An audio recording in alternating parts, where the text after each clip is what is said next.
Hello and welcome to day 144. We are going to look at 1 Kings chapter 9 today, as well as 2 Chronicles 8, Psalm 136, and Romans 5. So we are continuing with Solomon building things. And Solomon has taken over from David. He is quite productive and he is getting stuff done.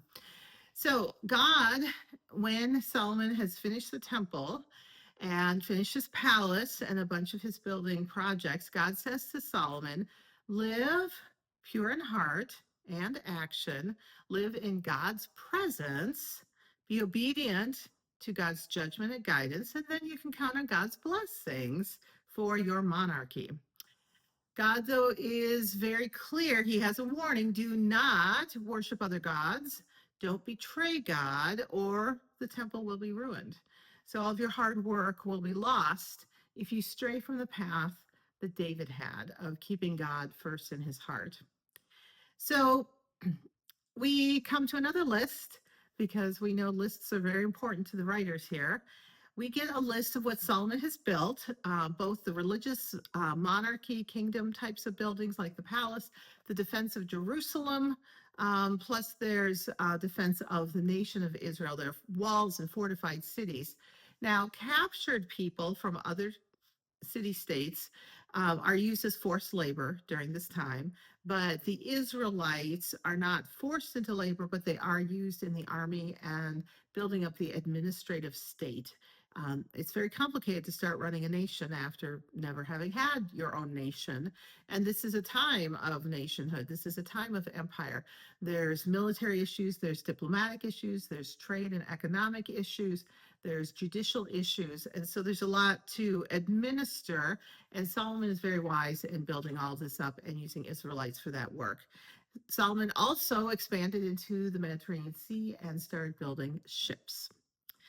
Solomon worshiped in the temple. Now, Second Chronicles goes on and once again describes the building spree, although it does point out that perhaps it was a little impulsive and extravagant on Solomon's part.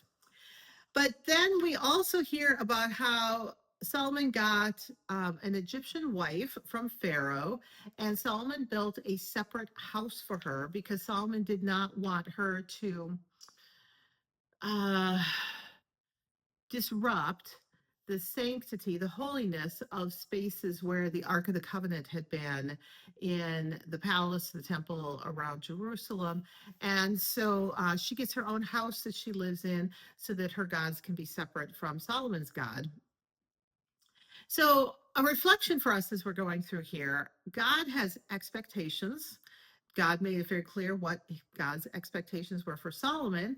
And throughout the Bible, through the prophets, through Jesus, God has made clear what God's expectations are for us. Do we remember why we are doing things? When God asks us to do something, do we follow through, and do we remember that we're doing it for God's glory and God's will? If God asks us to take action and we forget, God continues to remind us to keep God as the focus of our lives. Now, the text also reminds us how complicated it is to build and administer a nation. Today, there's a lot of people in our nation who are frustrated with how our government works, whether it's the federal government, the state government, a local government. And the question is, what do we do about it? Do we whine and complain, or do we pray that God give the wisdom of Solomon to our civic leaders these days? Do we pray that our leaders look for God's guidance as they are making decisions? Do we take on work to make our communities run well? These are tough questions, and something for us to be inspired by what we're seeing happening with the people of Israel at this time. Psalm 136 is quite a long one. We've had a bunch of short ones lately. This one takes a little bit to get through. It is a psalm of praise. It also goes through and remembers everything that God has done for the people of Israel. And these works show God's generous and merciful love. So as we read through here, one of the things for us to think about is, are we noticing what God does in our lives? Do we see and give thanks? Where do we see God's love in the world today? Where do we see God's power in the world today?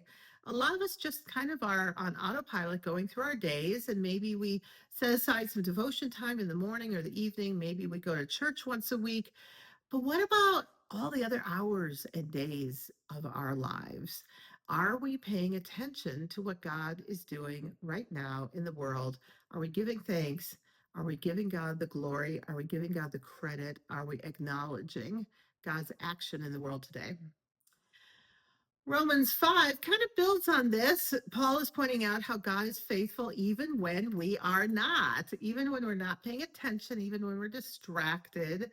God is there and God is faithful, and we should take time to thank God. Our present might be a problem, but God's future is always going to be good.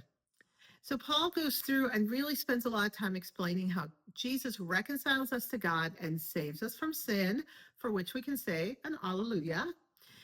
This is the blessed assurance of the old hymn that many people grew up singing in previous generations. We are blessedly assured that through the waters of baptism, through our acceptance of Jesus' gift of salvation, we are saved from sin and death. Paul takes some time to compare Adam to Jesus, and the Adam part really kind of covers all of us. But Adam spread spread death from Adam and Eve's decisions, but grace spreads from the decisions Jesus made, and especially Jesus' decision to go to the cross and die on our behalf. So the big question for us as we wrap up today is, are we continuing to spread grace through the grace we've received from Jesus? When are we irritated or frustrated with others? And how do we live in grace when life is tough, when we're going through troubles, when we're tempted by sin? And do we continue to turn back to Jesus to be refilled with grace so we can continue bringing Jesus' grace into the world? So be graceful and spreading grace everywhere you go today, and we'll see you next time.